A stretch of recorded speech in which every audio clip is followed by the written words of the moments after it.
Hey guys, it's Andy, aka Elogee. I'm here today to talk about Pokemon Brilliant Diamond and Shining Pearl, games that are set to come out in a few months in November, and for how iconic these games are. For a remake, the level of hype that I'm seeing for these games is disturbingly low.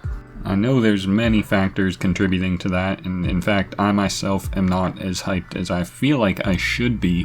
But that's why I'm here today. I'm going to be talking about my predictions for the game and most importantly, my hopes and what I hope this game will do in order to be worthy of the hype level I feel it is worthy of.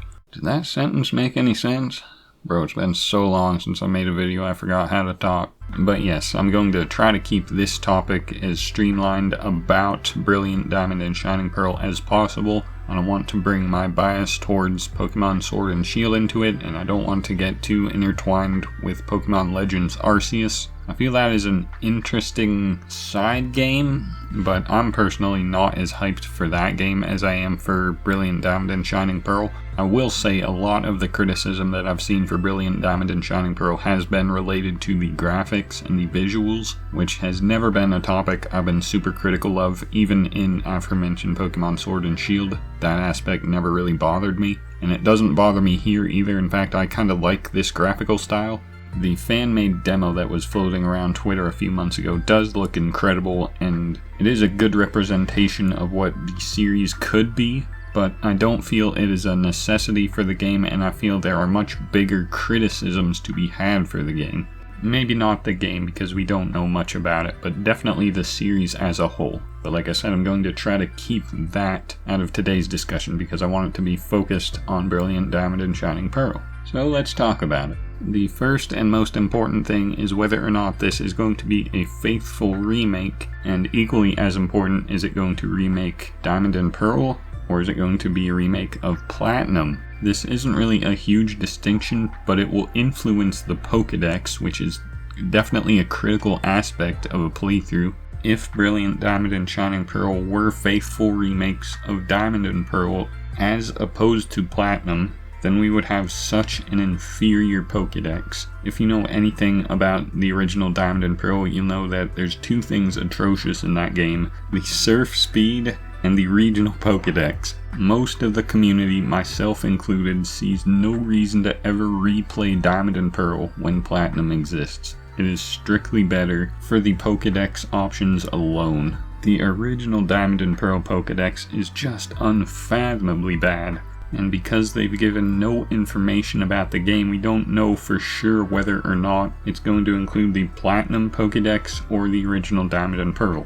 There is evidence to suggest that it is the Platinum Pokédex, but nothing concrete. For example, there's a Porygon Z in one of the trailers. Porygon Z was not available in the original Diamond and Pearl Pokédex, so if it's in the game, it is likely going to be available in the Pokédex, which means it will be a Platinum Dex. And in previous remakes, they have incorporated aspects of the third or ultimate versions of games, so it isn't unreasonable to expect a Platinum Pokédex. Now, what may be a little unreasonable and what I'm hoping for is that they will actually have kind of a best of both worlds. The only problem of playing Platinum over the original Diamond and Pearl I've found is that you don't get access to Honchkrow or Mismagius families, which are version exclusive in Diamond and Pearl. They're not available at all in Platinum. Obviously you can trade them in and get them, but they're not available within the game, which is sad. What I would like for this game is for the most options available possible. Basically, just have a way to obtain all the Gen 4 Pokemon within the two games, as well as all the other Pokemon available in the Platinum decks from earlier generations.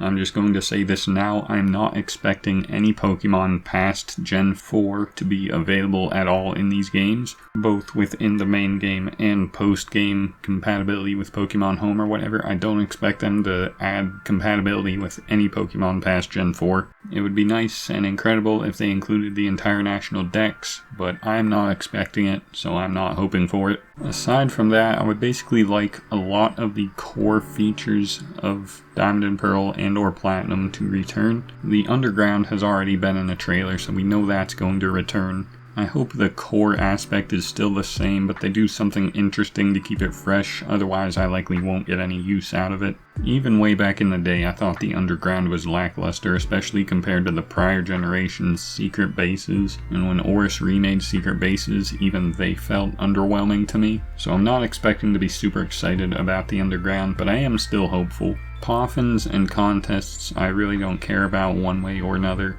Amity Square though, where you can take your Pokemon out of their Pokeball and have them walk behind you in the park, that is a feature I woefully neglected for my first and subsequent playthroughs of the game, so I'm actually looking forward to that. I think it would be redundant if they allowed Pokemon to follow behind you, like throughout the whole game, like they did in Heart Gold Soul Silver for example, so I kind of doubt they'll do that again, though that would be great. Having this available throughout the whole game would defeat the purpose of Amity Square in my opinion, so I doubt they will do it. Pokeball seals need to return, that is a must. This is another feature I kind of neglected back in my original playthroughs, so I'm definitely looking forward to this in this upcoming game. One thing I feel pretty strongly about is I would like infinite use TMs in the game, and ideally eliminate the need for HMs in the game. You can still make them available like Surf and Fly, just make them as TMs, because they're still good attacks, but don't make us take up valuable move slots on our party for things like Rock, Climb, Defog, etc. They've shown that they're perfectly capable of finding ways to work around the need for HMs, so please eliminate that from this game, but still let me use Surf and Waterfall, please. Thank you.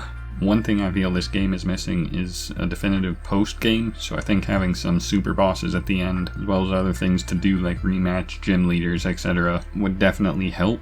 Back in the day, I didn't really mind a lack of a post-game because I spent my time preoccupied with competitive battling. I would like all the modern quality of life updates for competitive battling to still be available in this game, like unlimited use for vitamins, bottle caps, modern breeding, etc. The barrier of entry for competitive battling and the time it takes to get a Pokemon ready for competitive battling should be decreasing. The more concise and streamlined it is, the better. None of this, of course, is going to matter if they don't do Wi-Fi battling correctly. All they need to do is two simple things, and people will actually start Wi-Fi battling again instead of exclusively battling on Showdown. Bring back the unlimited battle timer for friends. Shoutouts to PokeMMD for starting this trend. And most importantly, in my opinion, is to bring back the verse recorder, so you can post-commentate your battles and not need to upload them live all the time. Not every battle needs to be live in order to be entertaining or even informative, so there's no need to restrict what we can upload and record, especially if they do it right and eliminate the unnecessary timer. This is the first and most important step to making Wi-Fi battles fun again. There's just two more things I would like in order to make this experience perfect. The first is to bring back snapped moves like Hidden Power, Pursuit, Return, Frustration, etc. I've heard that these moves were purged due to technical difficulties with Sword and Shield. There were some situations where Dynamax mechanics caused these moves to break the game somehow. So if that's the case, and Dynamax is no longer in this game, which, by the way, Dynamax should no longer be in this game, then there's absolutely no reason to not include them in this game. Hidden Power is a whole new can of worms. I could spend an entire video talking about that, and I may in the future, but the other moves should definitely return full force. Hidden Power should as well, but like I said, that's another topic for another video. So these moves should return, and there's something else that should return.